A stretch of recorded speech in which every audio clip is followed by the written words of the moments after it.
مما باہر ایک انکل آئے ہیں، کہتے ہیں انہیں مکرم صاحب نے بھیجا ہے۔ یشال نے آ کے مجھے بتایا۔ مجھے یاد آنے لگا کہ مکرم بھائی کا فون تو آیا تھا کہ ان کے کسی دوست کو اوپر والا کمرہ چاہیے جس کی سیڑھیاں ہمارے چھوٹے سے بنگلے کی بیرونی طرف سے ہی جاتی تھیں۔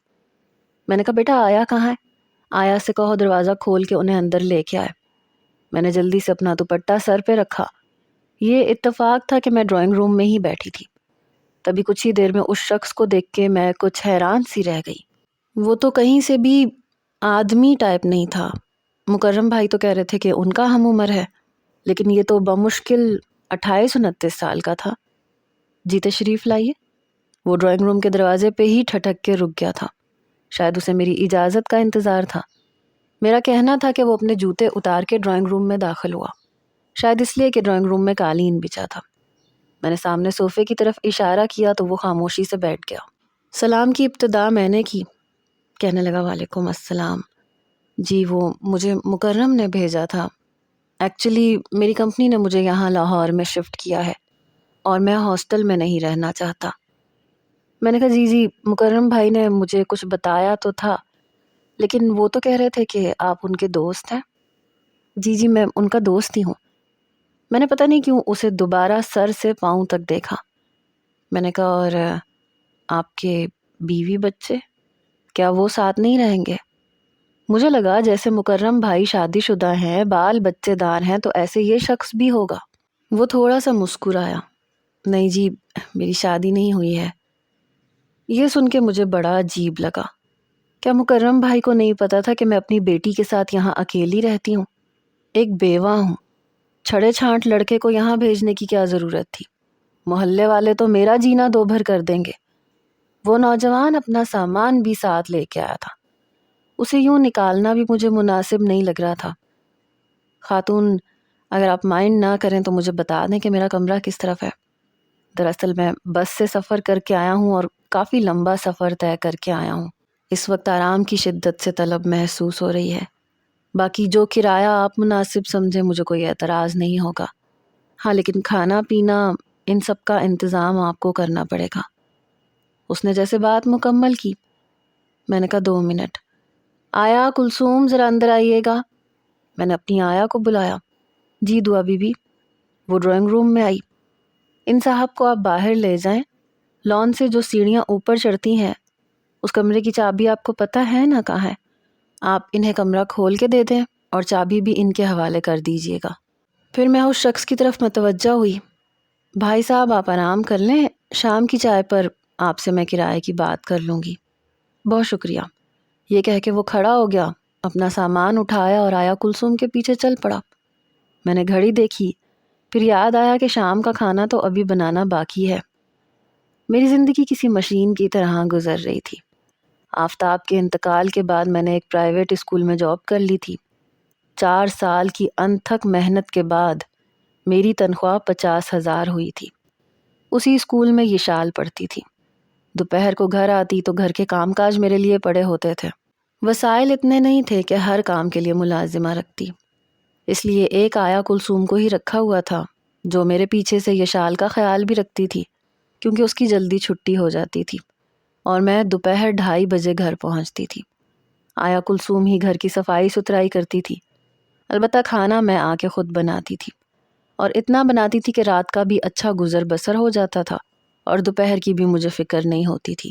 چوکیدار کے بجائے میں نے ایک پالتو کتا پال رکھا تھا جو میرے گھر کی حفاظت کرتا تھا۔ میں چاہتی تھی کہ اوپر کے کمرے کو کرائے پہ چڑھا دوں، مگر مسئلہ یہ تھا کہ وہ ایک ہی کمرہ تھا جس کی سیڑھیاں کچھ گول نما بنی ہوئی تھیں، اور کمرے کی کھڑکی کھلنے پہ ہمارا ٹی وی لاؤنج صاف نظر آتا تھا، اور وہ ایک کمرہ تھا جس میں صرف ایک ہی بات تھا۔ وہاں کوئی فیملی نہیں رہ سکتی تھی اور اکیلے مرد کو میں رکھ نہیں سکتی تھی، اس لیے میں نے یوں ہی اپنی چچی سے ذکر کیا۔ چند دن پہلے ہی میرے چچا زاد مکرم بھائی کا فون آیا تھا کہ ایک انتہائی شریف انسان ہے، میرا جگری یار ہے، اس کی کمپنی نے اسے لاہور والی برانچ میں بھیجا ہے، اگر تم اسے کرائے پہ رکھنا چاہو تو اچھا کرایہ مل جائے گا، اور ہاں اس کی شرافت کی گارنٹی میں لیتا ہوں۔ میں نے حامی بھر لی، سوچا کہ مکرم بھائی کے دوست ہیں تو یقیناً اچھے ہی ہوں گے، شاید ان کی بیوی اور کوئی بچہ بھی ہو، تو یہ تو اور بھی اچھی بات ہے۔ مگر یہ موصوف تو شادی شدہ بھی نہ تھے۔ میں نے مکرم بھائی کو فون کیا، پہلی بیل پہ انہوں نے فون اٹھا لیا۔ کہنے لگے بولو دعا، سب خیریت ہے؟ سلام دعا کے بعد انہوں نے مجھ سے پوچھا، میں نے کہا آپ تو کہہ رہے تھے کہ آپ کا دوست آپ کے جتنا ہے۔ کہنے لگے ہاں تو کیا ہوا، کیا مجھ سے بھی بڑا لگ رہا ہے؟ میں نے کہا نہیں، یہ بات نہیں ہے، وہ تو شادی شدہ نہیں ہے، مجھے تو لگا تھا کہ بیوی اور ایک آدھ بچے کے ساتھ وہ آئے گا۔ آپ جانتے ہیں کہ میں ایسے کسی شخص کو گھر پہ نہیں رکھ سکتی جو غیر شادی شدہ ہو۔ میری بات پہ وہ ہنسنے لگے۔ ارے تو تم سب کو کہہ دینا کہ شادی شدہ ہے، اس میں کیا حرج ہے؟ آج کل کے دور میں شریف انسان کا ملنا بڑا مشکل ہے۔ میں نے بہت سوچ سمجھ کے اسے یہاں بھیجا ہے، وہ تمہیں بالکل بھی پریشان نہیں کرے گا، نہ کرائے کے لیے نہ کسی اور چیز کے لیے۔ اور ویسے بھی تمہارے گھر میں وہ ایک ہی ایکسٹرا کمرہ ہے، وہاں کوئی فیملی تو رہ نہیں سکتی، بس ایک شخص ہی رہ سکتا ہے، اور یہ تمہیں ذرا بھی تکلیف نہیں دے گا، تمہیں کوئی بھی پریشانی نہیں ہوگی۔ میں چپ سی ہو گئی۔ بات تو ٹھیک تھی، ایک کمرہ تھا، وہاں فیملی نہیں رہ سکتی تھی، لیکن مجھے پتہ نہیں کیوں ایک عجیب سی بے چینی سی لگ گئی تھی۔ محلے والے باتیں ہی نہ بنائیں کہ ایک جوان مرد کو گھر پہ رکھ لیا، لیکن یہ بھی سچ تھا کہ مجھے پیسوں کی ضرورت تھی۔ شوہر کا اپنا گھر ہی میرا سائبان بنا تھا، ساری جمع پونجی آفتاب کے انتقال کے بعد ختم ہو چکی تھی۔ یہ گھر آفتاب نے میرے نام نہ لگایا ہوتا تو شاید میرے دیور اور نندے گھر میں حصے دار بن کے مجھے گھر سے ہی نکال دیتا۔ جب سے آفتاب گئے تھے میں نے سفید لباس سے دوستی کر لی تھی، کیونکہ اسی ایک لباس میں مجھے دیکھ کر لوگ میری عزت اور احترام کرتے تھے۔ میں پچھلے 4 سال سے جاب کر رہی تھی، اس لیے میری تنخواہ 50,000 ہو چکی تھی، مگر بڑھتی ہوئی اس مہنگائی میں مجھے اپنے گھر میں بنا ہوا یہ کمرہ کرائے پہ چڑھانے کی ضرورت پیش آئی۔ میں نے مکرم بھائی سے کہا اور انہوں نے جسے بھیجا، میں سوچ میں پڑ گئی تھی۔ پھر سوچا کہ ایسے کرتی ہوں کرایہ زیادہ مانگ لیتی ہوں، وہ خود بخود انکار کر دے گا۔ اسی شام جب وہ چائے پینے اندر آیا تو لاؤنج کے دروازے پہ دستک دے کے اجازت طلب کر کے ہی اندر داخل ہوا۔ میں لاؤنج میں رکھی ٹیبل پہ چائے کے ساتھ شامی کباب، رول اور بسکٹ وغیرہ بھی رکھ چکی تھی۔ اسے بھی شاید بھوک لگی تھی، اس لیے اپنی پلیٹ میں بلا تکلف کباب اور رول رکھ چکا تھا۔ آپ نے تو چائے پہ خاصا اہتمام کر لیا۔ میں نے کہا آپ مہمان ہیں اور ایسا بھی کوئی خاص نہیں کیا ہے۔ کہنے لگا آپ کرائے کا مجھے بتا دیں اور جو ایڈوانس ہے وہ بھی بتا دیں۔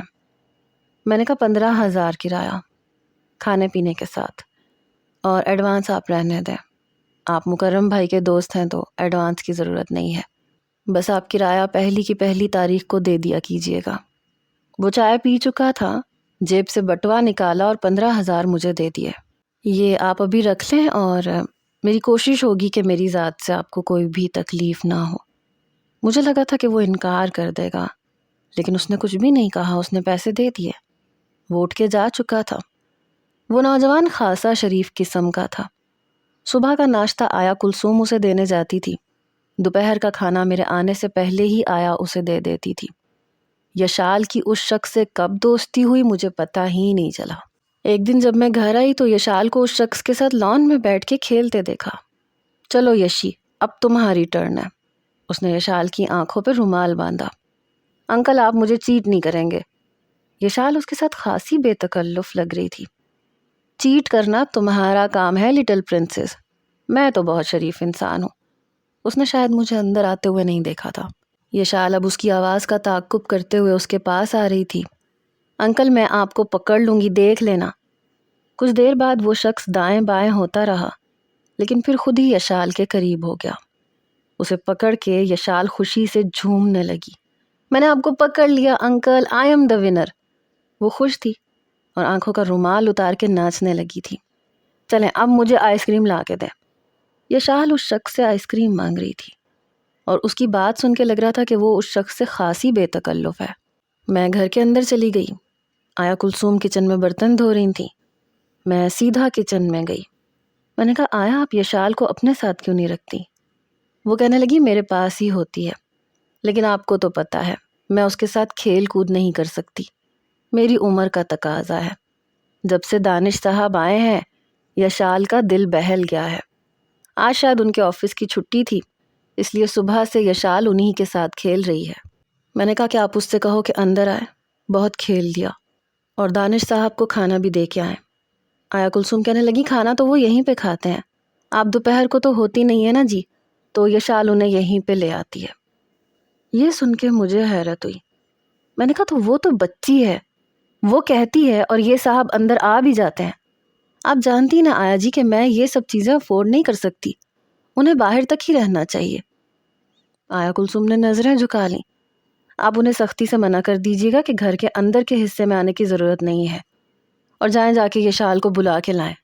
یہ کہہ کے میں اپنے کمرے میں چلی گئی، اپنے کپڑے تبدیل کیے۔ جب باہر آئی تو کھانے کی ٹیبل پہ یشال کے ساتھ ساتھ دانش صاحب بھی تھے۔ یشال مجھے دیکھ کے کہنے لگی مما آپ کب آئیں؟ میں نے کہا بس ابھی کچھ دیر پہلے۔ وہ کہنے لگی وہ تو میں لان میں ہی کھیل رہی تھی، مجھے تو آپ نظر نہیں آئیں۔ میں نے کہا اس لیے کیونکہ آپ کی آنکھوں پہ پٹی بندھی ہوئی تھی۔ دانش صاحب کہنے لگے ایکچولی آج آفس کی چھٹی تھی، اس لیے میں نے سوچا میں یشال کے ساتھ ہی وقت گزار لوں۔ میں نہیں جانتا تھا کہ آپ واپس آ چکی ہیں، ورنہ میں یہاں کھانا کھانے کے لیے نہیں آتا۔ میں نے کہا نہیں کوئی بات نہیں، آپ کھانا کھائیں۔ وہ ٹیبل کے سامنے بیٹھ گیا۔ کھانا اس نے زیادہ تر خاموشی میں ہی کھایا تھا، یا پھر یشال کی باتوں کا جواب دیتے ہوئے۔ میں نے اس سے کوئی بات نہیں کی تھی، میں بس اسے یہ احساس دلانا چاہتی تھی کہ مجھے اس کا یہاں آ کے بیٹھ کے کھانا کھانا پسند نہیں ہے۔ میرے خیال سے انسان کو اپنی حدود سے تجاوز نہیں کرنا چاہیے۔ میں اسے کچھ کہہ تو نہیں سکتی تھی، لیکن میں اپنی بیٹی کو تو سمجھا سکتی تھی۔ وہ اس کا محرم نہیں تھا۔ میرے خیال سے آج کل کا جو دور چل رہا ہے، بہتر ہے کہ یشال اس شخص سے دور ہی رہے۔ بہرحال جیسے ہی دانش صاحب وہاں سے گئے، میں نے یشال کو اپنے پاس بٹھایا۔ میں نے کہا آپ انکل سے کب سے کھیل رہی ہو؟ کہنے لگی جب آپ شام کو کھانا بنانے کے لیے کچن میں جاتی ہیں تو میں انکل کے پاس چلی جاتی ہوں۔ مما انکل بہت اچھے ہیں، پتہ ہے میرے لیے چاکلیٹ بھی لاتے ہیں، مجھے پیار بھی کرتے ہیں۔ میں نے کہا دیکھو آپ کو گھر کے اندر رہنا چاہیے، آپ آیا کلثوم کے ساتھ باتیں کیا کرو، اور پھر میں تو آ ہی جاتی ہوں۔ وہ کہنے لگی آپ آ کے بھی نہیں آتی، آتے ہی تو آپ کھانا بناتی ہیں، پھر آپ کاپیاں چیک کرنے لگتی ہیں، پھر آپ لیپ ٹاپ پہ کئی گھنٹے کام کرتی رہتی ہیں۔ مما آپ کے پاس تو میرے لیے ٹائم ہی نہیں ہوتا کہ آپ میرے ساتھ کھیلیں۔ انکل بہت اچھے ہیں، مجھ سے باتیں کرتے ہیں، اسکول کے بارے میں پوچھتے ہیں، اور وہ مجھے ہوم ورک بھی کروا دیتے ہیں۔ آپ کو تو یاد بھی نہیں کہ آپ نے مجھے ہوم ورک کروانا ہوتا ہے۔ وہ شاید ٹھیک ہی کہہ رہی تھی۔ ضروریات زندگی پوری کرنے کے لیے مجھے گھر آ کے بھی بہت سے کام کرنے پڑتے تھے۔ جب تک آفتاب زندہ تھے تب تک مجھے پرواہ نہیں ہوتی تھی کہ گھر کیسے چلے گا، لیکن اب سب کچھ میرے سر پہ تھا، اور میں بس کئی سالوں سے یہی زندگی جی رہی تھی۔ میں نے کہا یشال مما آپ کو اتنے سارے کھلونے بھی تو لے کے دیتی ہیں نا، آپ ان سے کھیل لیا کرو، اچھا نہیں لگتا کہ آپ انکل کے پاس جاؤ۔ وہ کہنے لگی مجھے کھلونے اچھے نہیں لگتے، مجھے انکل اچھے لگتے ہیں کیونکہ وہ مجھ سے باتیں کرتے ہیں۔ مما آپ کے لائے ہوئے کھلونے مجھ سے کوئی باتیں نہیں کرتے۔ میں سوچ چکی تھی کہ اپنی بیٹی کے لیے بھی وقت نکالوں گی، لیکن پورا دن گزر جاتا تھا، سمجھ میں نہیں آتا تھا کہ وقت کب اور کیسے گزاروں۔ اسکول کے بچوں کی کاپیاں چیک کرنی ہوتی تھیں، اس کے علاوہ اور بھی اسکول کے بہت سے کام میں نے اپنے ذمے لے رکھے تھے۔ پھر لیپ ٹاپ پہ بیٹھ کے آن لائن ٹیوشن پڑھاتی تھی تاکہ اپنی بیٹی کی چھوٹی چھوٹی خواہشات کو نظر انداز نہ کر سکوں، لیکن اس چکر میں شاید اسے نظر انداز کر گئی تھی، اور پھر میں کیا کرتی، اتنا وقت ہی نہیں ہوتا تھا۔ جب تک میں فری ہوتی تھی تب تک یشال سو چکی ہوتی تھی۔ جب شام کی چائے آیا کلثوم دانش کے کمرے میں لے جانے لگیں تو ٹرے میں نے پکڑ لی۔ میں نے کہا میں خود لے کے جاتی ہوں۔ میں اسے منع کرنا چاہتی تھی کہ وہ میری بیٹی سے دور رہے، شاید اسے میری بات بری لگے گی، لیکن میرے خیال سے یہی بہتر تھا۔ جیسے ہی میں چائے لے کر اوپر اس کے کمرے میں گئی تو کمرے کا دروازہ کھلا ہوا تھا اور یشال اسی کے پاس بیٹھی تھی۔ انکل آپ کے گھر میں کون کون رہتا ہے؟ دانش بیڈ پہ بیٹھا تھا، یشال اس کی رائٹنگ ٹیبل پہ بیٹھی ساتھ ساتھ ہوم ورک کر رہی تھی، ساتھ ساتھ اس سے باتیں کر رہی تھی۔ وہ بھی لیپ ٹاپ پہ ہی مصروف تھا۔ میرے گھر میں میری امی ہے، میری 2 بہنیں ہیں، اور کوئی نہیں ہے۔ تو پھر آپ اپنی امی کو چھوڑ کے کیوں آئے ہیں؟ کیا آپ کو اپنی امی کے بغیر نیند آ جاتی ہے؟ مجھے تو نہیں آتی۔ اس کی اس بات پہ وہ مسکرایا تھا، اس لیے کیونکہ آپ چھوٹی ہو اور میں بہت بڑا ہوں۔ اس لیے مجھے امی کے بغیر نیند آ جاتی ہے۔ میں نے دروازے پہ دستک دی تو دانش نے چونک کے مجھے دیکھا۔ ارے آپ آئیے نا۔ میں نے چائے کی ٹرے اس کی طرف بڑھائی۔ آپ نے زحمت کیوں کی، آیا کلثوم کو بھیج دیتی۔ میں نے کہا نہیں، مجھے آپ سے کچھ بات بھی کرنی تھی۔ کہنے لگا جی کہیے کیا کہنا ہے آپ نے۔ اس نے فوراً سے لیپ ٹاپ بند کر کے ایک طرف رکھ دیا۔ یشال کہنے لگی ماما میرا ہوم ورک بھی کمپلیٹ ہو گیا ہے۔ میں نے کہا جاؤ بیٹا، آپ اپنا بیگ اپنے کمرے میں رکھ کے آؤ۔ وہ اپنا بیگ لے کے کمرے سے باہر جا چکی تھی۔ دانش میری طرف ہی دیکھ رہا تھا، شاید اس بات کا منتظر تھا کہ میں اس سے بات کروں کہ میں اس کے کمرے میں کیوں آئی ہوں۔ میں نے کہا دانش صاحب، آپ اپنی جاب کے سلسلے میں یہاں آئے ہیں اور یہاں 1.5 سال کے بعد واپس چلے جائیں گے۔ میں نہیں چاہتی کہ یشال آپ سے زیادہ اٹیچ ہو جائے، اور پھر جب آپ جائیں تو پھر میری بیٹی اداس ہو جائے۔ اس لیے بہتر ہے کہ آپ یشال سے تھوڑا دور ہی رہا کریں، اسے اپنا عادی مت بنائیں۔ میری بات سن کے وہ مسکرایا، ساتھ میں چائے کے گھونٹ بھی بھر رہا تھا۔ یہ آپ سوچتی ہیں، میں ایسا نہیں سوچتا۔ میرے خیال سے یشال خود یہ چاہتی ہے کہ میں اسے وقت دوں، اور اس کی میٹھی میٹھی معصومانہ باتیں سن کے میرا وقت بھی اچھا گزر جاتا ہے۔ میرے خیال سے تو آپ کو اعتراض نہیں ہونا چاہیے۔ مجھے سمجھ میں نہیں آ رہا تھا کہ میں اس شخص سے انکار کیسے کروں، اس سے کیسے کہوں کہ مجھے یہ سب پسند نہیں ہے، وہ میری بچی سے دور رہا کرے۔ پھر کہنے لگا آپ کو بھی اپنی بیٹی کو وقت دینا چاہیے۔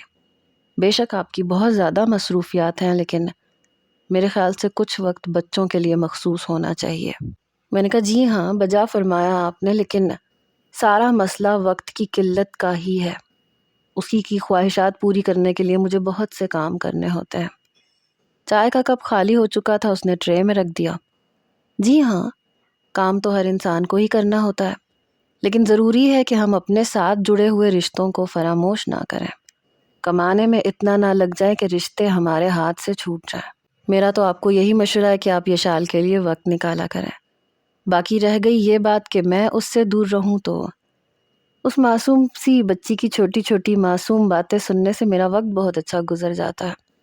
میرا نہیں خیال کہ آپ کو اس چیز پہ کوئی اعتراض ہونا چاہیے۔ اس سہولت سے اس نے انکار کر دیا، اور مجھے سمجھ میں نہیں آ رہی تھی کہ میں اس سے کیا کہوں کہ وہ مان جائے۔ بہرحال میں واپس آ گئی۔ یشال کو سمجھنا چاہیے تھا کہ میں جو کچھ بھی کر رہی ہوں اسی کے لیے تو کر رہی ہوں۔ یشال کی طبیعت آج صبح سے ہی کچھ سست تھی۔ کہنے لگی آج اسکول نہیں جانا مما۔ میں نے اس کی چھٹی کروا دی، خود میں اسکول چلی گئی۔ کچھ دیر بعد ہی تیز بارش شروع ہو چکی تھی۔ آج میڈم نے بھی جلدی چھٹی دے دی، کیونکہ بارش رکنے کا نام نہیں لے رہی تھی اور بہت تیز تھی۔ میں نے رکشہ لیا اور گھر آ گئی۔ جیسے ہی مین گیٹ کا دروازہ کھولا، سامنے یشال لان میں نہا رہی تھی، اور دانش بھی اس کے ساتھ موجود تھا۔ یہ دیکھ کے مجھے بڑا غصہ آیا۔ یشال کی تو طبیعت ٹھیک نہیں تھی، تو پھر یہ شخص اسے بارش میں لے کے کیوں آیا؟ میں سیدھا یشال کے پاس آئی۔ میں نے کہا تم یہاں کیا کر رہی ہو؟ تمہاری طبیعت تو ٹھیک نہیں ہے نا، تو یہاں کیوں آئی ہو؟ میں نے اسے غصے میں کہا تھا۔ وہ کہنے لگی مما میں ٹھیک تھی، آج مجھے نہیں جانا تھا، مجھے نہانا تھا، آپ تو مجھے بارش میں نہانے بھی نہیں دیتی۔ میں نے کہا تم بیمار پڑ جاؤ گی تو کون پوچھے گا تمہیں؟ ڈاکٹر کے پاس کون لے کے جائے گا؟ تمہارا باپ تو زندہ نہیں ہے نا جو تمہیں ڈاکٹر کے پاس لے کے جائے گا، چلو اندر۔ میں نے بڑے غصے سے یہ کہا اور اس کا ہاتھ پکڑ کے اسے اندر لے گئی۔ اس کے کپڑے تبدیل کروائے۔ وہ رو رہی تھی، ماما مجھے بارش میں نہانا تھا، آپ کیوں مجھے اندر لے کے آئی ہیں؟ میں نے ایک تھپڑ یشال کے منہ پہ مارا۔ خبردار جو تم نے میرے سامنے زبان چلائی، میں تمہاری بیماری افورڈ نہیں کر سکتی۔ وہ رو رہی تھی۔ میں نہیں جانتی تھی کہ وہ شخص اتنی جرت بھی دکھا سکتا ہے۔ یشال ابھی بھی یہی ضد کر رہی تھی کہ اسے بارش میں نہانا ہے۔ اس سے پہلے کہ میں اسے دوسرا تھپڑ مارتی، کسی نے میرا ہاتھ پکڑا۔ وہ دانش ہی تھا، اور وہ غصے سے مجھے دیکھ رہا تھا۔ کہنے لگا آپ کیا کر رہی ہیں؟ یہ اتنی سی بچی کو اتنی سی بات پہ مار رہی ہیں کہ وہ بارش میں کیوں نہائی؟ یشال دانش کو دیکھ کے اس کے ساتھ لپٹ گئی۔ انکل مما ایسے ہی کرتی ہیں، جب بھی انہیں غصہ آتا ہے مجھے مارتی ہیں، مجھ پہ نکالتی ہیں غصہ۔ میں نے کہا آپ کون ہوتے ہیں میرے اور میری بیٹی کے معاملے میں آنے والے؟ آپ کرایہ دار ہیں، کرایہ دار بن کے رہیں تو زیادہ بہتر ہے۔ میں نے یشال کا ہاتھ پکڑا اور اسے دانش سے الگ کیا۔ کہنے لگا میں نہیں سمجھتا تھا کہ آپ اس قسم کی خاتون ہو سکتی ہیں، میں نے تو آپ کے بارے میں بہت اچھا گمان رکھا تھا۔ میں نے کہا تو مت رکھیں میرے بارے میں اچھا گمان، آپ میری بیٹی کو مجھ سے دور کرنا چاہتے ہیں، آپ اسے مجھ سے باغی کرنا چاہتے ہیں، خدا کے لیے آپ چلے جائیں یہاں سے، آپ کے 15,000 میں کل تک آپ کو واپس لوٹا دوں گی۔ یہ سننا تھا کہ یشال رونے لگی۔ نہیں انکل، آپ کہیں نہیں جائیں گے، آپ مجھے بالکل بابا کی طرح پیار کرتے ہیں۔ یہ کہہ کے وہ پھوٹ پھوٹ کے بلکہ بلک بلک کے رونے لگی۔ دانش نے میرے ہاتھ سے اس کا ہاتھ چھڑوایا اور اسے گود میں بھر کے پیار کرتے ہوئے کمرے سے باہر چلا گیا، اور مجھے لگا جیسے میں پتھر کی طرح وہیں کھڑی کی کھڑی رہ گئی۔ شاید میرا ہی یہ قصور تھا، میں نے اپنی بچی کو وہ توجہ دی ہی نہیں جو آفتاب دیتا تھا، جتنا وہ پیار کرتا تھا۔ میں اکیلی شاید یہ ساری ذمہ داریاں نبھا نبھا کے تھک چکی تھی۔ میں وہیں بیڈ پہ بیٹھ کے دونوں ہاتھوں سے اپنا چہرہ چھپا کے رونے لگی۔ کیوں چلے گئے تم مجھے چھوڑ کے؟ کیا کروں میں، کیسے سنبھالوں یہ سب کچھ؟ آفتاب مجھ سے یہ سب کچھ نہیں ہوتا، مجھے عادت ہی نہیں تھی، نہ گھر سے باہر نکلنے کی، نہ کمانے کی۔ اتنی کوششوں کے باوجود بھی میں اپنی بیٹی کو خوش نہیں رکھ پا رہی تھی، اسے وہ سب کچھ نہیں دے پا رہی تھی جو وہ چاہتی تھی۔ کچھ دیر کے بعد آیا کلثوم میرے پاس آ کے بیٹھ گئی۔ مجھے یوں روتا دیکھا تو کہنے لگی کیا ہوا ہے دعا بی بی، کیوں رو رہی ہو؟ وہ میری ماں کی عمر کی تھی، مجھے تسلی دینے لگی، چپ کروانے لگی۔ نہ میرے ماں باپ تھے، نہ کوئی بہن بھائی تھا، شادی کے بعد ایک والدہ ہی تھیں جن کا انتقال ہو گیا۔ میرے لیے میرا سب کچھ آفتاب تھا، اسے پا کے دنیا کی تند و تیز ہواؤں کا میں اچھے سے مقابلہ کر سکتی تھی۔ ہر وقت مجھے ہنساتا رہتا تھا، باتیں کرتا رہتا تھا۔ پھر یشال ہماری زندگی میں آ گئی۔ وہ 4 سال کی تھی جب آفتاب کا کار ایکسیڈنٹ ہوا اور وہ ہمیں چھوڑ کے چلا گیا۔ اس بات کو بھی پورے 4 سال گزر چکے تھے۔ سوچا تو یہی تھا کہ بہت محنت کروں گی، پیسے جمع کروں گی اور اوپر کا پورا پورشن بنواؤں گی تاکہ اسے کرائے پہ چڑھا دوں، لیکن میں ایسا نہیں کر پائی۔ اور پھر لوگوں کی باتوں کا ایسا خوف بیٹھا کہ میرے گھر میں کوئی میرا کزن بھی آ جاتا تھا تو میرے دل میں دھڑکا سا لگ جاتا تھا کہ کہیں محلے والے مجھے بدنام نہ کر دیں کہ شوہر کے مرتے اس کے گھر میں مرد آتے جاتے ہیں۔ ایک بیوہ عورت کی زندگی، خاص طور پہ ایسی بیوہ جو اکیلی رہتی ہو، اس پہ لوگوں کی نظریں خود بخود جمنی شروع ہو جاتی ہیں۔ میرے ساتھ بھی کچھ ایسا ہی ہوا تھا۔ 4 سال میں بس اتنی عزت بن گئی تھی کہ کوئی مجھ پہ انگلی نہیں اٹھا سکتا تھا، لیکن اب پتہ نہیں یہ شخص کیوں آ گیا تھا اور آ کے میری بیٹی پہ قبضہ کرنا چاہتا تھا۔ آج یہ میرا ہاتھ میری بیٹی سے چھڑوا کے اسے اپنے ساتھ لے جا کے کیا ثابت کرنا چاہتا ہے کہ میں ایک ظالم ماں ہوں۔ ابھی بھی بارش ہو رہی تھی۔ آیا کلثوم سے میں نے کہا کہ جاؤ جا کے یشال کو لے کے آؤ، اس نے کچھ بھی کھایا نہیں ہے۔ جب آیا کلثوم واپس آئیں تو کہنے لگی دانش صاحب اسے سلا چکے ہیں، وہ انہی کے بیڈ پہ سو رہی ہے۔ میں نے کہا تو تم اسے اٹھا کے لے آؤ۔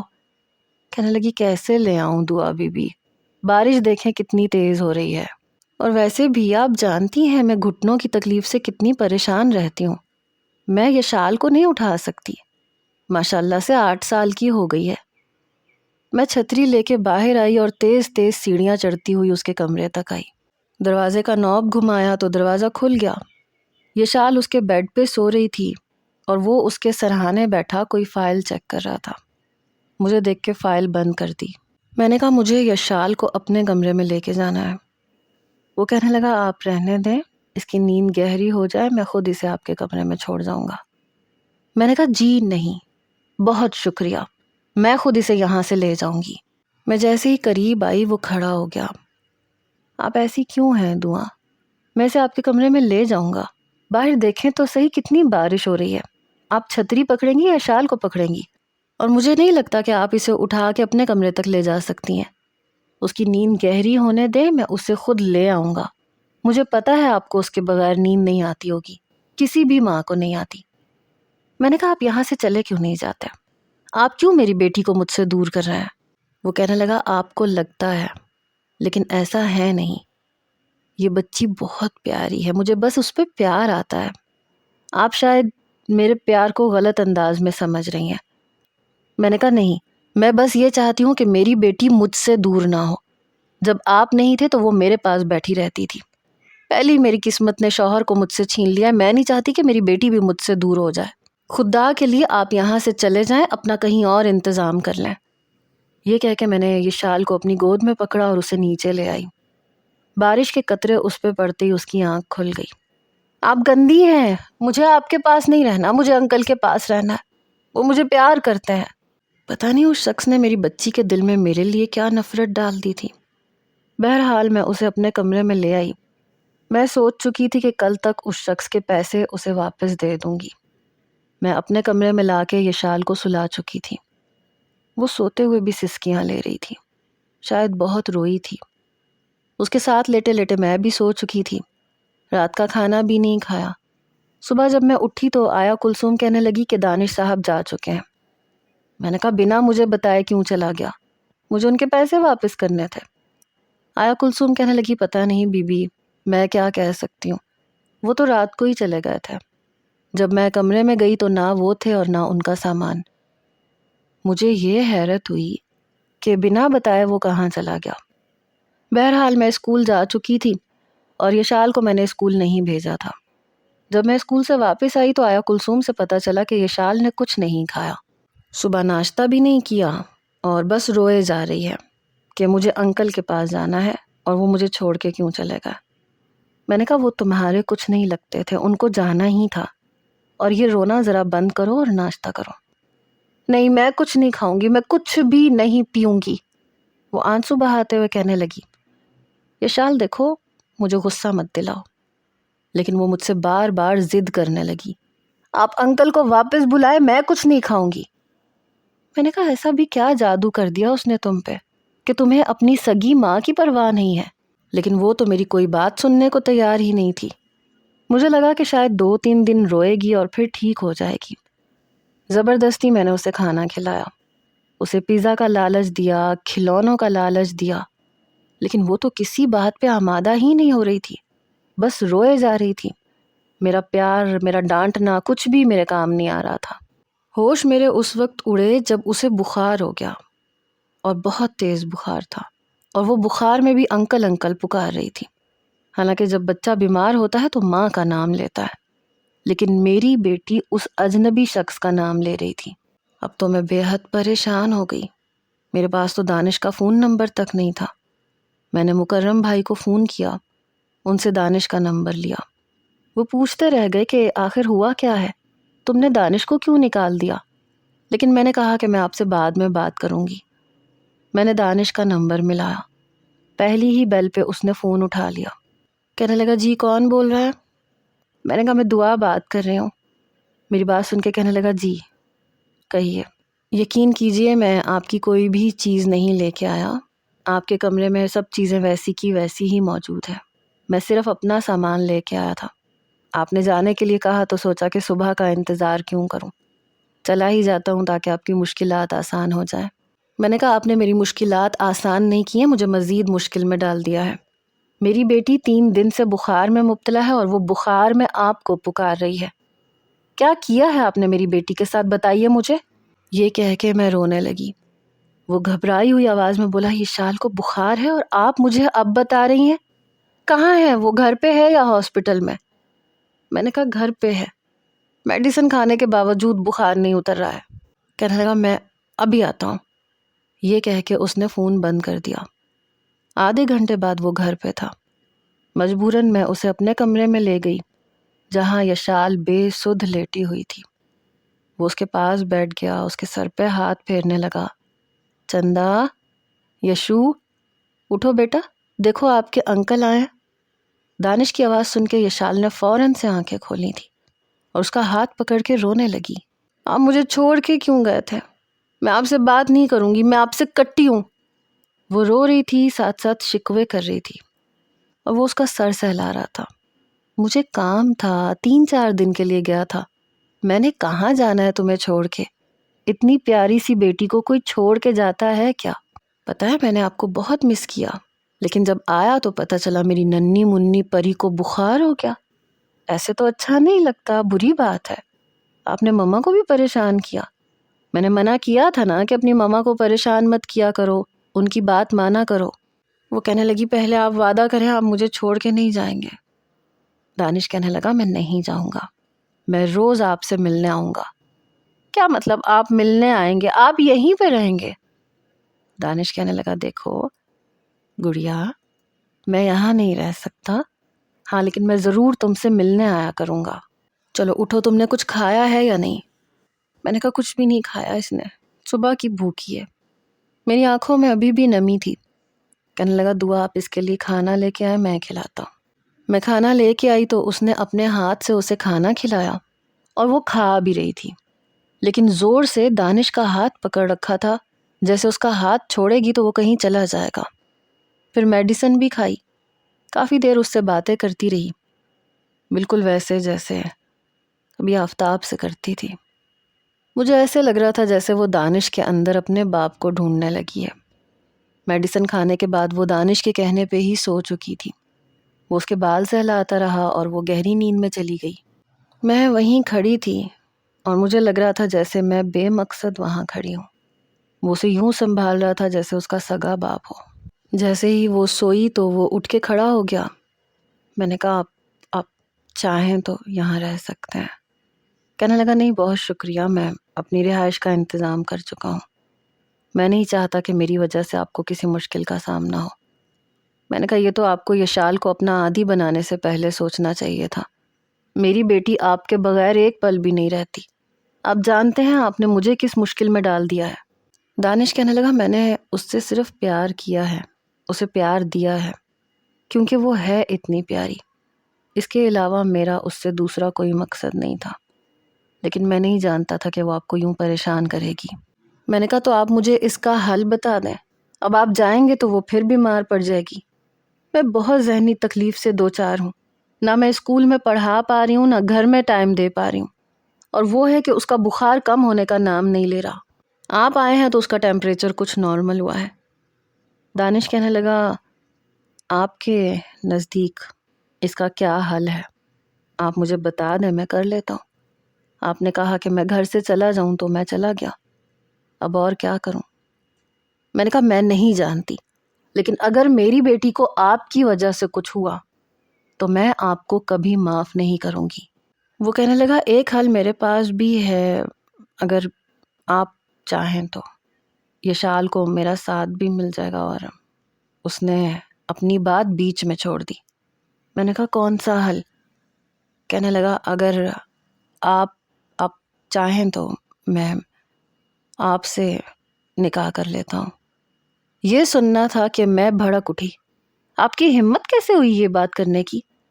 آپ جائیے یہاں سے۔ میرے تلخ لہجے پہ وہ گیا نہیں تھا بلکہ میرے سامنے آ کے کھڑا ہو گیا۔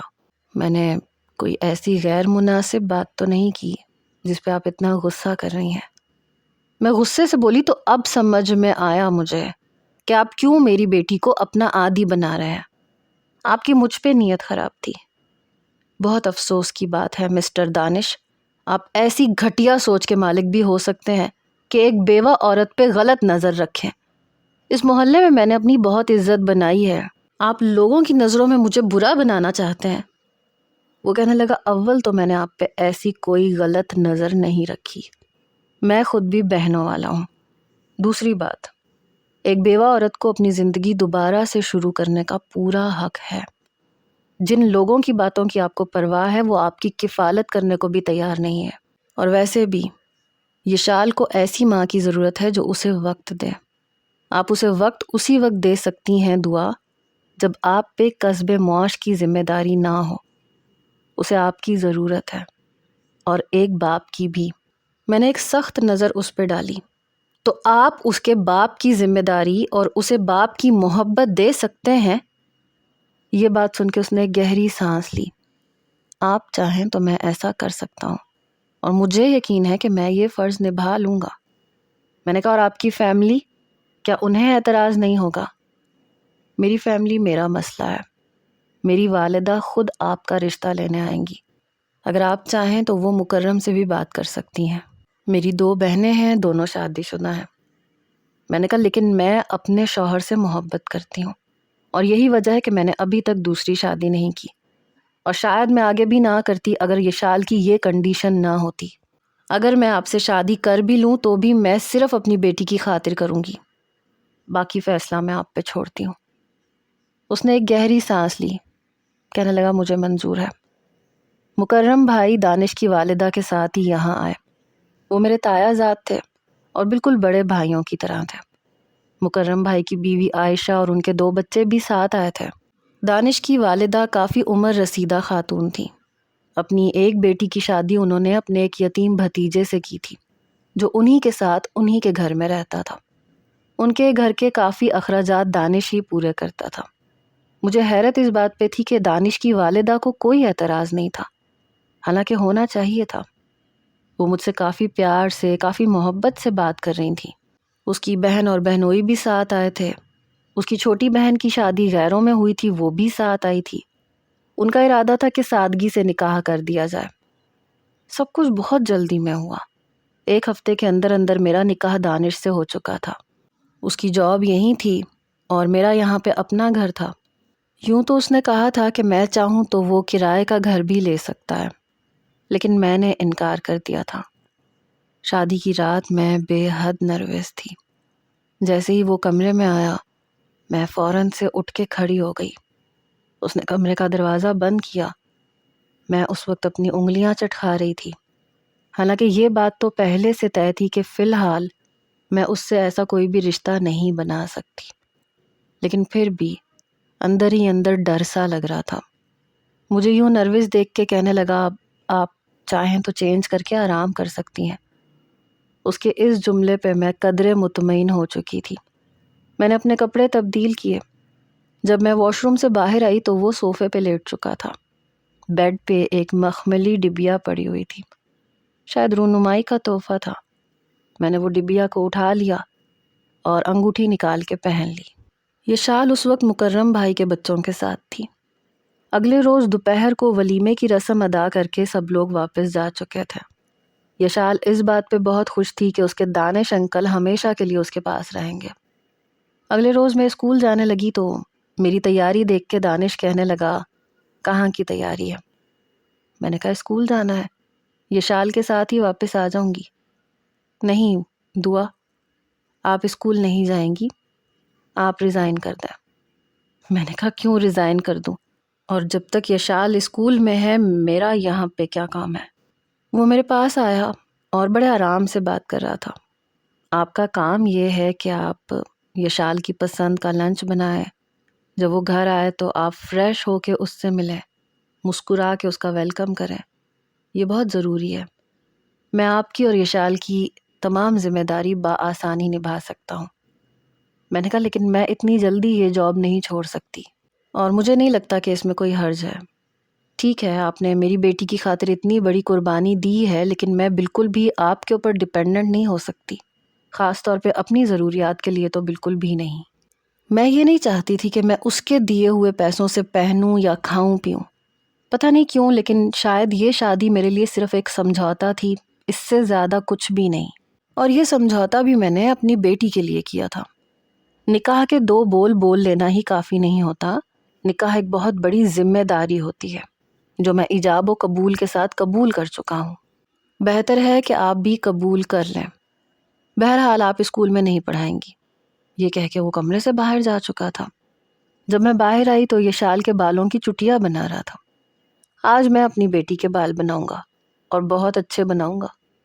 یہ شال مسکرا رہی تھی۔ انکل آپ کو چٹیاں بنانی آتی ہے؟ کہنے لگا ہاں، اپنی چھوٹی بہنوں کی بناتا تھا میں، اور تم مجھے انکل نہ کہا کرو، بابا کہا کرو، مجھے بہت اچھا لگے گا۔ پتہ نہیں اس کی زبان میں ایسا کیا جادو تھا کہ یہ شال اس کی ہر بات مان جاتی تھی۔ میں کچن میں آ گئی، ناشتہ بنایا، یہاں تک کہ یہ شال کا ٹفن بھی تیار کیا، ورنہ مجھے اتنا ٹائم نہیں ملتا تھا۔ ایک افراتفری سی ہوتی تھی مجھے۔ یہ شال کو اسکول چھوڑنے کے بعد وہ اپنے آفس جا چکا تھا۔ واپسی پہ یہ شال کو اسکول سے لینے کے لیے میں خود گئی تھی، اور میں نے میڈم سے کہہ دیا تھا کہ میں مزید آگے نہیں پڑھاؤں گی۔ گھر آ کے میں نے اپنے ہاتھوں سے یہ شال کو کھانا کھلایا۔ وہ بار بار اپنی باہیں میری گردن میں ڈال دیتی، بہت خوش تھی۔ پہلی بار میں نے اپنی بیٹی کی آنکھوں میں اداسی کے بجائے چمک دیکھی تھی۔ شاید وہ یہی چاہتی تھی کہ میں اسے توجہ دوں، اور مجھے کبھی بھی اس چیز کا موقع ملتا ہی نہیں تھا۔ شام کو جب دانش گھر آیا، یشال کے لیے چاکلیٹس لے کے آیا، لا کے اسے کھلانے لگا۔ وہ بہت خوش تھی۔ انکل آپ بہت اچھی چیزیں لے کے آیا، تھینک یو سو مچ۔ پھر انکل، دانش نے ناراض ہوتے ہوئے کہا۔ نہیں بابا، آئی ایم سوری، میں آئندہ خیال رکھوں گی۔ اس نے یشال کا ہاتھ پکڑا اور اپنے لبوں پہ لگایا۔ چلو اب بابا کو پانی پلاؤ، اور روز پانی تم پلاؤ گی۔ وہ خوشی خوشی چلی گئی۔ اپنا لیپ ٹاپ کا بیگ دانش نے میری طرف بڑھایا۔ اگر آپ کو زحمت نہ ہو تو کیا یہ آپ کمرے میں رکھ دیں گی؟ شاید وہ اپنی ذمہ داریاں مجھ پہ ڈالنا چاہ رہا تھا، لیکن بہرحال بات اتنے آرام سے کرتا تھا کہ سامنے والا انکار نہیں کر سکتا تھا۔ میں نے بیگ پکڑا اور کمرے میں رکھ دیا۔ اس سے پہلے کہ میں باہر آتی کہنے لگا، دعا میرے کپڑے بھی نکال دیجیے گا، میں شاور لینے کے بعد ہی چائے پیوں گا۔ اس نے باہر سے ہی آواز لگائی۔ میں نے الماری کھولی اور اس کے کپڑے بھی نکال کے بیڈ پہ رکھ دیے، ساتھ میں ٹاول بھی رکھ دیا۔ جب میں باہر آئی تو وہ یشال کے ساتھ بیٹھا باتیں کر رہا تھا، پوچھ رہا تھا کہ اسکول میں اس نے کیا پڑھا، گھر آ کے کیا کیا کیا، اور وہ کسی رٹو طوطے کی طرح اسے ساری روٹین بتا رہی تھی۔ جب وہ شاور لے کے آیا تو میں نے چائے تیار کر لی تھی۔ یشال کی فرمائش پہ اسے فرینچ فرائز بھی بنا کے دیے تھے، پاستا بھی بنا کے دیا تھا۔ رات کے لیے میں ڈنر بنانے جا رہی تھی جب دانش کہنے لگا، دعا میں دال چاول بہت شوق سے کھاتا ہوں، وہی بنا لے۔ یشال کہنے لگی، ماما میں بھی دال چاول کھاؤں گی۔ 1 مہینے میں یہ اچھی طرح جان گئی تھی کہ دانش کو کھانے میں کیا پسند ہے، اس کی کیا روٹین ہے، اور یہ سب کچھ اس نے مجھے یوں بتایا کہ میں کرنے پہ مجبور ہو گئی۔ اس کے اٹھنے سے پہلے میں اس کے کپڑے پریس کر دیتی تھی۔ شادی کے بس 3 دن گزرے تھے جب اس نے میرے ہاتھ میں مہینے بھر کا خرچہ رکھ دیا۔ ابھی تک اس نے نہ تو مجھ سے نکاح کا کوئی حق مانگا تھا، نہ میں نے اسے دیا تھا۔ میں یشال کے کمرے میں سونے لگی تھی اور وہ الگ کمرے میں سوتا تھا۔ آیا کلثوم بھی میری نوکری چھوڑ کے اپنے گاؤں واپس جا چکی تھیں۔ وہ یہاں پہ صرف میری وجہ سے رہ رہی تھیں، ورنہ ان کے بیٹے انہیں کئی بار لینے آ چکے تھے۔ لیکن جب میری شادی ہوئی تو انہوں نے بھی معذرت کر لی اور وہ اپنے گاؤں واپس چلی گئی۔ دانش کو جب اگلی تنخواہ ملی تو وہ میرے لیے ایک شال اور میرے لیے شاپنگ کر کے آیا۔ یہ شال اپنی فراکس دیکھ کے بہت خوش ہو رہی تھی۔ انکل آپ بہت اچھے ہیں، مجھے یہ کپڑے بہت پسند آئے ہیں۔ لیکن میں نے اپنے شاپنگ بیگ کو ہاتھ بھی نہیں لگایا تھا۔ ابھی تک میں ہلکے رنگ اور سفید رنگ کے ہی جوڑے پہنتی تھی اور بنا میک اپ کے رہتی تھی۔ کیا بات ہے دعا، آپ نے اپنے کپڑے نہیں دیکھے؟ میں بہت شوق سے آپ کے لیے لایا ہوں۔ میں نے کہا آپ کو ویسے ضرورت نہیں تھی، میرے پاس بہت سے ڈریسز پڑے ہوئے ہیں۔ کہنے لگا، ہاں پڑے ہوں گے، لیکن کبھی کبھی انسان کو دوسروں کی خوشی کا بھی خیال رکھ لینا چاہیے۔ میں نے اس کی بات کا کوئی جواب نہیں دیا۔ یشال میرے شاپنگ بیگ میں سے میرے جوڑے نکال رہی تھی، سبھی شوخ رنگ کے تھے، جو کبھی میں آفتاب کی زندگی میں پہنا کرتی تھی۔ ارے مما اتنے پیارے کپڑے ہیں، جائیں نا پہن کے تیار ہو کے آئیں۔ دانش کہنے لگا، آج ہم ڈنر باہر کریں گے، جہاں یشال کہے گی۔ یہ سن کے یشال کہنے لگی، بابا میں بھی تیار ہو کے آتی ہوں۔ وہ اپنے کپڑے لے کے اپنے کمرے میں چلی گئی، البتہ میں وہیں کھڑی تھی۔ دعا آپ بھی تیار ہو جائیں۔ نہیں مجھے آپ کے ساتھ کہیں پہ بھی نہیں جانا، آپ یشال کو لے جائیں۔ وہ کافی دیر مجھے جانچتی ہوئی نظروں سے دیکھتا رہا، پھر گہری سانس لے کے کمرے میں چلا گیا۔ تب تک یشال تیار ہو چکی تھی۔ مجھے انہی کپڑوں میں دیکھا تو کہنے لگی، مما آپ کیوں تیار نہیں ہوئی؟ دانش بھی تیار ہو کے کمرے سے باہر آ چکا تھا۔ کہنے لگا، اس لیے کیونکہ آپ کی ماما کو میرے ساتھ جانا پسند نہیں ہے، چلو ہم چلتے ہیں۔ وہ کہنے لگی، ماما آپ کو کیوں نہیں جانا، بابا اتنے اچھے تو ہیں، پلیز آپ ہمارے ساتھ چلیں نا۔ میں نے کہا، نہیں مجھے نہیں جانا، میرے سر میں درد ہے۔ میں نے نہیں جانا تھا، میں نہیں گئی۔ میں اپنے لیے چائے بنا کے اپنے کمرے میں آ کے بیٹھ گئی۔ آفتاب کے ساتھ گزرے ہوئے لمحات کو سوچنے لگی۔ دانش اور یشال جب واپس آئے تو میرے لیے کھانا لے کے آئے تھے۔ ایک بار میں دوپہر کا کھانا بنا رہی تھی جب بارش شروع ہو گئی۔ یشال کہنے لگی، مما چلے نا نہاتے ہیں۔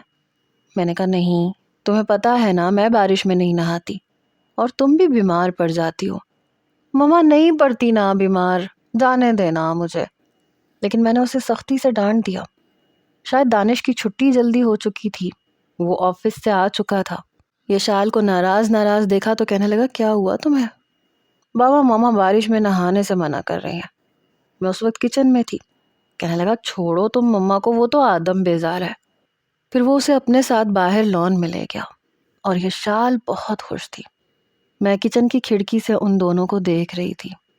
یشال کو بارش میں نہاتے ہوئے دیکھ کے مجھے اپنا بچپن یاد آنے لگا۔ کتنی شوخ مزاج ہوا کرتی تھی میں، لیکن قسمت نے ایسا وار کیا کہ دل سے ہر خواہش ہی ختم ہو گئی۔ کچھ دیر کے بعد وہ دونوں اندر آ چکے تھے۔ کپڑے تبدیل کر کے دانش کچن میں آ گیا۔ میں اس وقت پکوڑے فرائی کر رہی تھی۔ کہنے لگا واہ، آپ کو کیسے پتا کہ بارش میں پکوڑے کھانے کو جی چاہتا ہے؟ میں نے کہا آفتاب کو بہت پسند ہے۔ یہ بات میں نے قصدن نہیں کی تھی، بے ساختہ میرے منہ سے نکلی تھی۔ لیکن دانش کا مسکراتا ہوا چہرہ ایک دم اسپاٹ ہوا، لیکن پھر وہ فوراً ہی سنبھل گیا۔ پلیٹ میں سے پکوڑے اٹھا کے کھانے لگا۔ مجھے بھی بہت پسند ہے۔ بارش کی جھڑی ایسی لگی کہ رکنے کا نام لے رہی تھی۔ رات کا کھانا کھانے کے بعد یشال سو چکی تھی۔ میں کھڑکی کے پاس جا کے بیٹھ گئی۔ بارش برس رہی تھی۔ آفتاب کے ساتھ بارش میں گزرے ہوئے لمحات یاد آنے لگے۔ دھوا کیا کر رہی ہو؟ ہاتھ چھوڑو میرا۔ ایک تو تمہارا بچپنا ختم نہیں ہوتا۔ انہیں بارش پسند نہیں تھی اور میں بارش کی دیوانی تھی۔ زبردستی انہیں بارش میں لے کے جا رہی تھی۔ لیکن مجھے تو پسند ہے نا، چلے نا، بہت مزہ آتا ہے۔ عجیب بچکانا شوق ہے تمہارے۔ میں تو کبھی کبھی یہ سوچتا ہوں جب ہمارے بچے ہو جائیں گے تو مجھے اپنے 2 بچوں کے بجائے تم سمیت 3 کو جھیلنا پڑے گا۔ بچوں کی طرح چاکلیٹ پسند کرتی ہو، بارش میں نہانا تمہیں پسند ہے۔ توبہ ہے، وہ حد سے زیادہ میچیور تھے اور میں اتنی ہی زیادہ شوخ مزاج تھی، لیکن میرا ساتھ ضرور دیتے تھے۔ پتہ نہیں مجھے کیا سوجا، میں کمرے سے باہر نکل آئی، لاؤنج سے بھی باہر نکل آئی۔ بارش میں کھڑے ہو کے لگ رہا تھا کہ زندگی کے 7 سال پیچھے جا چکی ہوں، جب میری شادی آفتاب سے ہوئی تھی۔ آنکھیں بند کیے میں اسی کے تصورات میں جا چکی تھی۔ خود بخود سے میرے پاؤں جھومنے لگے، لیکن چند ہی لمحے ہوئے تھے کہ مجھے لگا جیسے میرا ہاتھ کسی سے ٹکرایا ہو۔ میں نے آنکھیں کھول کے دیکھا تو سامنے دانش کھڑا تھا، ہاتھ باندھے مجھے ہی دیکھ رہا تھا۔ میرے چہرے پہ آنے والی مسکراہٹ غائب ہو چکی تھی کیونکہ تصور ٹوٹ چکا تھا۔ پتہ نہیں وہ یہاں کیوں آیا تھا اور کیوں مجھے دیکھ کے مسکرا رہا تھا۔ میں فوراً سے نظریں چرا کے اندر کی طرف جانے لگی۔ تبھی اس نے میری کلائی پکڑی۔ کیا ہوا، واپس کیوں جا رہی ہو؟ میرا ہاتھ چھوڑیں، میں نے سخت لہجے میں کہا۔ آپ کو بارش میں نہانا پسند ہے تو پھر کیوں اپنی خواہش کو دل میں دفن کر چکی ہیں؟ ابھی تک کلائی میری اسی کے ہاتھ میں تھی، لیکن وہ میرے مقابل میں آ کے کھڑا ہو چکا تھا۔ کیا سمجھتی ہیں آپ خود پہ خوشیاں حرام کر لیں گی تو کیا جی سکتی ہیں؟ حادثات زندگی میں آتے ہیں اور آ کے چلے جاتے ہیں، اور انہی حادثات کے اندر جیتے رہنا بے وقوفی ہے، عقل مندی نہیں۔ میں نے کہا پلیز میرا ہاتھ چھوڑیں گے یا پھر؟ وہ برجستہ کہنے لگا یا پھر کیا؟ اس کی آنکھوں کی وارفتگی میری جان نکالنے لگی تھی۔ دانش میرا ہاتھ چھوڑو، لیکن وہ مجھے اپنی جانب کھینچ چکا تھا۔ مجھے اپنے حصار میں لے کے کہنے لگا بہت کر لیا صبر، اب نہیں ہوتا، آپ بیوی ہو میری، سمجھی نا، میرا خیال رکھنا بھی آپ پہ فرض ہے۔ میں اس کے حصار میں کسمسانے لگی۔ دانش پلیز، آج نہیں دعا، پلیز آج مجھے مت روکو۔ وہ بے خودی میں آگے بڑھتا ہی جا رہا تھا، لیکن میں خود کو اس کے حصار سے چھڑوا کے اس کے منہ پہ بے ساختہ تھپڑ مار چکی تھی۔ شاید اسے مجھ سے ایسی توقع نہیں تھی، توقع تو مجھے بھی نہیں تھی۔ کچھ پل وہ مجھے حیرت سے دیکھتا رہا، لیکن پھر تیزی سے لاؤنج سے ہوتے ہوئے اپنے کمرے میں جا چکا تھا، اور میں اپنے ہاتھ کو دیکھ رہی تھی جو بے ساختہ اس پہ اٹھا تھا۔ مجھے خود پہ افسوس ہو رہا تھا، یہ میں نے کیا کر دیا۔ میں اپنے کمرے میں آئی، کپڑے تبدیل کیے، لیکن پتہ نہیں کیوں رونا آ رہا تھا۔ پچھلے 2 مہینے سے اس نے مجھ سے کبھی اپنے حق کا مطالبہ نہیں کیا تھا، صرف ذمہ داریاں پوری کر رہا تھا۔ اپنی والدہ کو بھی خرچہ بھیجتا تھا، میری بیٹی کو بھی باپ کی محبت دیتا تھا، اور میری بھی بہت عزت کرتا تھا۔ آج تک اس نے مجھے کبھی تم نہیں کہا تھا۔ پتہ نہیں کیوں میں رات دیر تک روتی رہی، بار بار اپنا وہ ہاتھ دیکھتی رہی جو اس کے رخسار پہ چھاپ چھوڑ چکا تھا۔ صبح اس کے اٹھنے سے پہلے میں اٹھ چکی تھی، اس کے کپڑے نکال کے رکھے، ناشتہ بنانے لگی۔ آج ہفتہ تھا، یشال کی چھٹی تھی۔ میں ناشتہ بنا کے ٹیبل پہ رکھ رہی تھی جب وہ کمرے سے باہر آیا۔ جو کپڑے میں نے اس کے لیے نکالے تھے وہ نہیں پہننے تھے، دوسرے کپڑے پہن رکھے تھے۔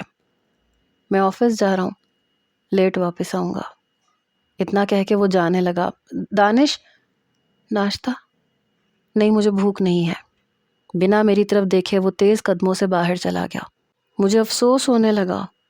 رات کو جب واپس آیا تو یشال سے باتیں کرتا رہا، میری طرف دیکھا تک نہیں۔ میں نے کہا، آپ کھانا کھائیں گے؟ نہیں، میں کھا کے آیا ہوں، میرے کھانے کی فکر مت کیا کریں۔ بڑا سپاٹ سا لہجہ تھا۔ یشال سونے کے لیے اپنے کمرے میں چلی گئی۔ اس سے پہلے کہ وہ اپنے کمرے میں جاتا، میں نے کہا، دانش، آئی ایم سوری، میرا ہرگز ایسا ارادہ نہیں تھا۔ اس نے کوئی جواب نہیں دیا اور کمرے میں جا کے اپنا دروازہ بند کر لیا۔ مجھے اتنا گلٹ فیل ہو رہا تھا کہ میں بتا نہیں سکتی۔ اگلے روز میں نے اس کی پسند کا کھانا بنایا، لیکن اس نے کھایا ہی نہیں۔ کہنے لگا، میں باہر سے کھا کے آیا ہوں۔ پتہ نہیں کیوں مجھے بہت برا لگ رہا تھا۔ وہ مجھ سے بات نہیں کر رہا تھا اور میرے اندر ایک بے چینی سی ہونے لگی تھی۔ جو کپڑے میں پریس کرتی تھی وہ پہنتا ہی نہیں تھا، اپنے کپڑے خود پریس کرتا تھا، اپنے سارے کام خود کرنے لگا تھا۔ پتہ نہیں کیوں میرے اندر ایسا کیا تھا جو کچھ چٹکتا ہوا، ٹوٹتا ہوا محسوس ہو رہا تھا۔ اس کا بات نہ کرنا، میری طرف نہ دیکھنا مجھے تکلیف دینے لگا تھا۔ آج میں نے کپڑے تبدیل کرنے کے لیے الماری کھولی تو اس کے شاپنگ بیگز پڑے ہوئے تھے۔ پہلی بار میں نے اس میں سے ایک بلیک کلر کا سوٹ نکالا اور پہن لیا اور تیار ہو گئی، لیکن پھر بھی اس نے میری طرف نہیں دیکھا۔ میں چاہتی تھی کہ وہ میری طرف دیکھے، شاید اس کی پسند کا رنگ پہننے سے وہ دیکھ لے گا۔ اس کی بے اعتنائی میری جان نکال رہی تھی۔ بنا کھانا کھائے وہ کمرے میں چلا گیا۔ یشال جب سو گئی تو میں اس سے بات کرنے کے لیے اس کے کمرے میں گئی۔ کمرے پہ ذرا سی دستک دی، جو کوئی بھی ہے مجھے کوئی بات نہیں کرنی اور کمرے میں آنے کی بالکل بھی ضرورت نہیں ہے۔ شاید وہ جانتا تھا کہ میں ہوں، اس لیے منع کر چکا تھا، لیکن پھر بھی میں نے دروازہ کھولا تو وہ سامنے بیٹھا تھا، ٹیک لگائے سگریٹ پی رہا تھا۔ میں شرمندہ سی اس کے سامنے جا کے بیٹھ گئی۔ آپ نے مجھے معاف نہیں کیا؟ بڑی مشکل سے میں نے اپنے آنسوؤں پہ ضبط باندھتے ہوئے کہا۔ اس نے کوئی جواب نہیں دیا۔ کیا بہت زیادہ ناراض ہے مجھ سے؟ اس نے سگریٹ ایش ٹرے میں بجھائی۔